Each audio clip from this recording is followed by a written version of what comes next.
Hi, and welcome to One Tech World. I'm Claire Roberts, and this keynote is all about AI and HR leaders. So, if you're an IT leader thinking about AI and you're not talking to your HR team, this talk is definitely for you.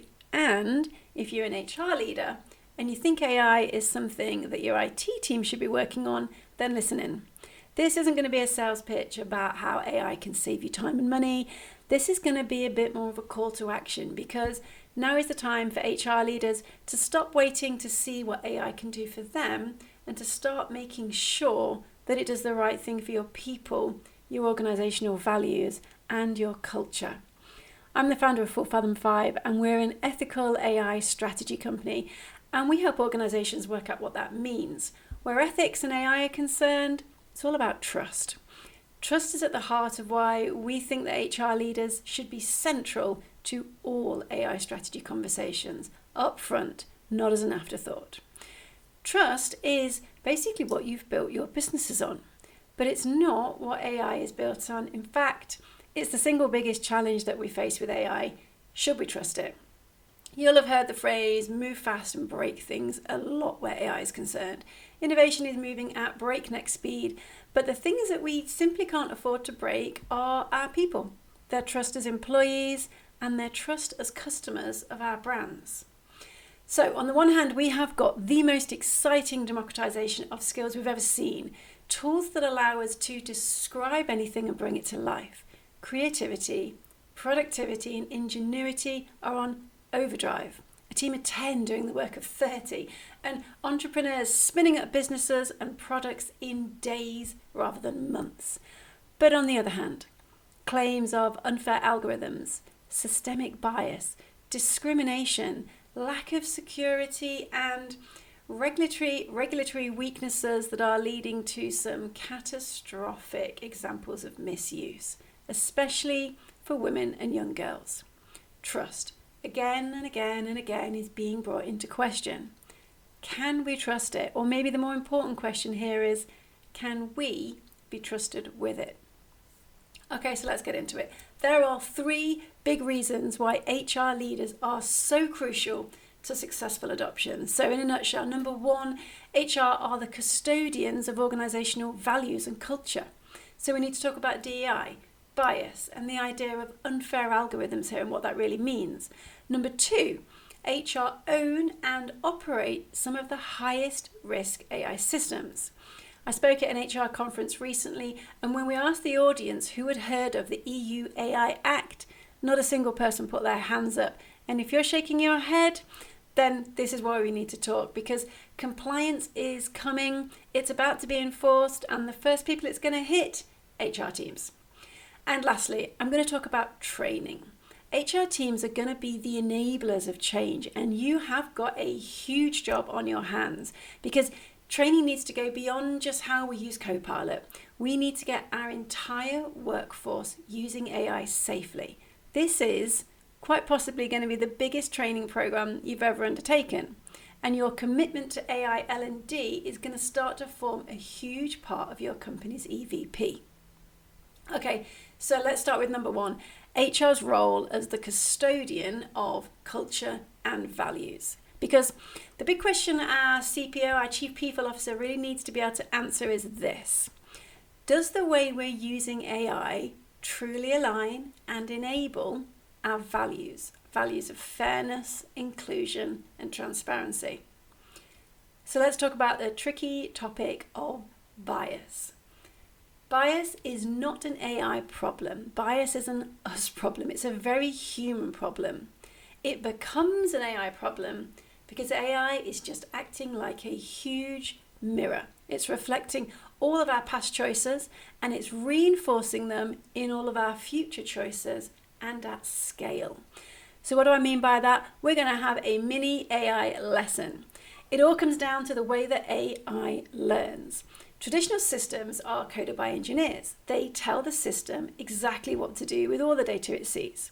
If the system returns something strange, it's because of the rules that we gave it. The engineer can just change the code. We make the rules, we code the rules, and we can change the rules. All the system has to do is follow them. The very thing that makes AI so special is the way that it learns. We're going to show it vast amounts of data, and it's going to find patterns in that data all by itself, not just a few, millions of tiny patterns. The best way to think about this is to consider how our own brains work and how we learn. If I show you 100 pictures of dogs, I can't see exactly what your brain's doing with those pictures, but I can test your learning by asking you to describe a dog or draw me a picture of one. The more information I show you about dogs, the better your description is going to be. AI is doing something very, very similar. We're showing it billions of bits of data and we're asking it to find its own patterns. We can't necessarily see what each of those patterns really are, but we test its learning to make sure it's working. So, when we feed in billions of bits of data from the internet and from every conceivable source, the patterns that the AI is going to learn are merely a reflection of all of that data. It's acting like a mirror. This is why the data itself is so important. So if you're using a tool like Grok, then guess what? The data includes all of the conversations on X. If we think that bias might exist on X, then guess what? It's probably going to exist on Grok.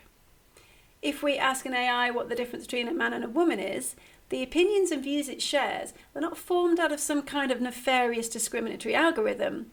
The AI is simply looking at all of our data, all of our conversations, our past decisions, and it's finding patterns and then just writing responses by repeating those patterns. If the data shows that male candidates have been hired 90% of the time, it will reasonably assume that a male candidate is preferred. If the data shows that women earn less, it might reasonably assume women to be less preferable to lend to. Some of you might have seen the debate on LinkedIn recently, and this is a great example of where this shows up. So a number of women shared that after changing visible gender signals, their names, their photos, their pronouns, their LinkedIn posts appeared to get higher engagement. It sparked massive criticism that LinkedIn's algorithm was unfairly favouring male-generated content. LinkedIn, of course, responded by saying that gender, race, age, they're not factors used in ranking any of the information in the feeds. And that's probably true. So who's right? Is it unfair or not? Well, maybe both, because the algorithm were just learning from how we behave. It was optimizing for engagement. Historically, content from men, probably because they held the most senior roles, that content received more engagement. The system just learnt the pattern and repeated it and reinforced it. If I'm not shown content from women, I can't engage with it, so I've got no way to break that bias loop. The algorithm wasn't written to be unfair, and gender wasn't being used to rank the content, but the outcome still resulted in bias emerging and women objectively being treated unfairly. The algorithm doesn't need to be explicitly biased to produce biased outcomes, and that's a really important thing to take away.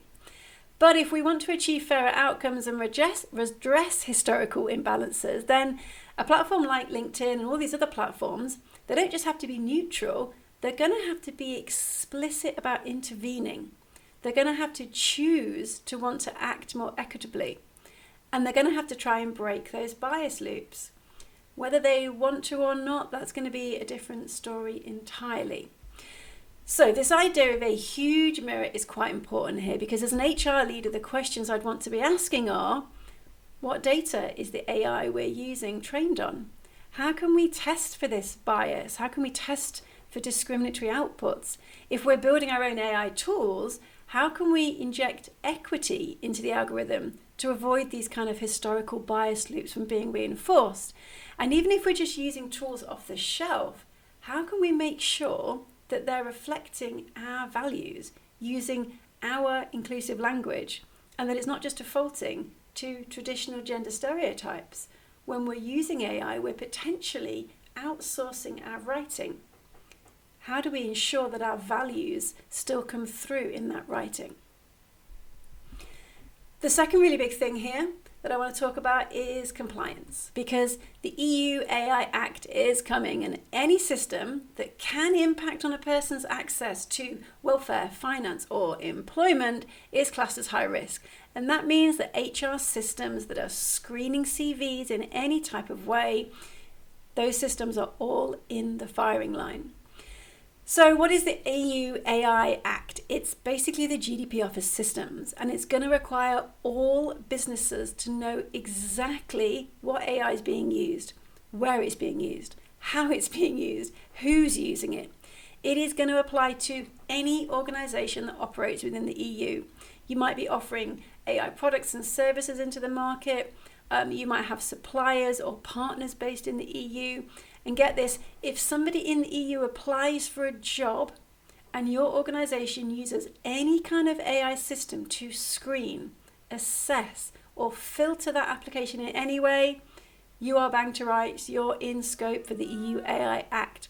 Because regardless of where you're based or whether you bought that tool off the shelf, if you're using it, you're in scope. Operating a high-risk system is going to mean complying with risk management processes. It's going to mean bias and performance testing. It's going to mean rigorous training, having to prove what you're training. And it's going to mean being transparent about human oversight. If you were asked to explain why a CV was rejected, your employees would need to be confident to understand exactly why the AI tool rejected it and to be able to override that. By way of an example, I want to talk to you about Derek Mobley. Derek Mobley is a 44-year-old black man who applied for roles on Workday's recruitment platform, and he was rejected for those roles over and over and over again. He got suspicious, and he started to realize that no human could be reviewing his applications this quickly, especially as he was doing this late on at night. He claimed that their AI tools were screening based on age and race. What transpired was a class action lawsuit, one that involved Workday admitting that over 1 billion CVs had been screened and rejected, giving rise to an enormous volume of potential claimants. The UK ICO, that's the International Commissioner's Office, audited a number of tools and found similar issues. Historical patterns of discrimination just being repeated by AI recruitment tools. Even when protected characteristics were removed, this is really important, the AI was still able to find references and inferences in those CVs that led it to be able to screen out women, screen out people of colour, screen out less abled people. So this is why the EU AI Act is so important. And it's why HR teams need to start thinking about it and questioning how confident they feel about explaining any decision that an AI tool makes about another person. Okay, so we've talked about values and culture, we've talked about compliance. Our third big topic is training. Firstly, and most obviously, this is going to be the biggest and most impactful training program we've probably ever seen. We have never rolled out technology and had to teach people about trust. The training that our teams are going to need is going to go way beyond how do I just use Copilot to write an email. We need to guide them to think differently, to operate with a new level of integrity, to understand how to spot bias and to know how to produce reliable, high quality outputs, not just AI guff. This is not the way that we have ever had to train people following a technology adoption campaign. But without this knowledge, we're going to continue to see security issues because we're going to start to see personal and customer data being used in wholly inappropriate ways. And we're going to start to get complaints from customers and partners who receive AI written documents riddled with errors. Training and access to AI skills is going to become a big part of our employee value proposition.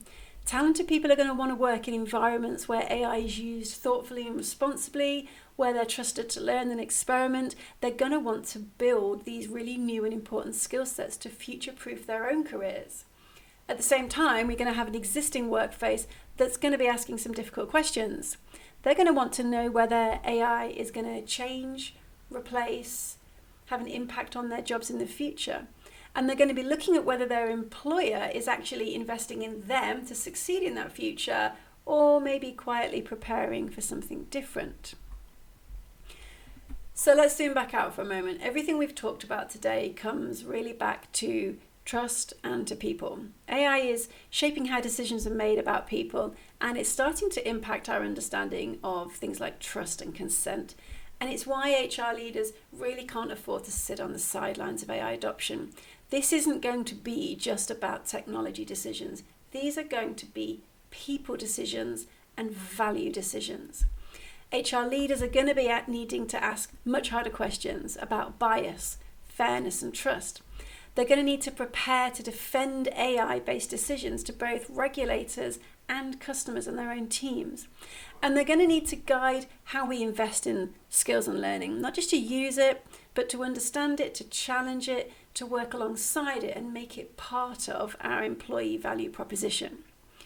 If you're an organisation that believes your people and your culture matter, it's time to start talking about AI through those same lenses, and it's time to start involving HR leaders in those strategy conversations.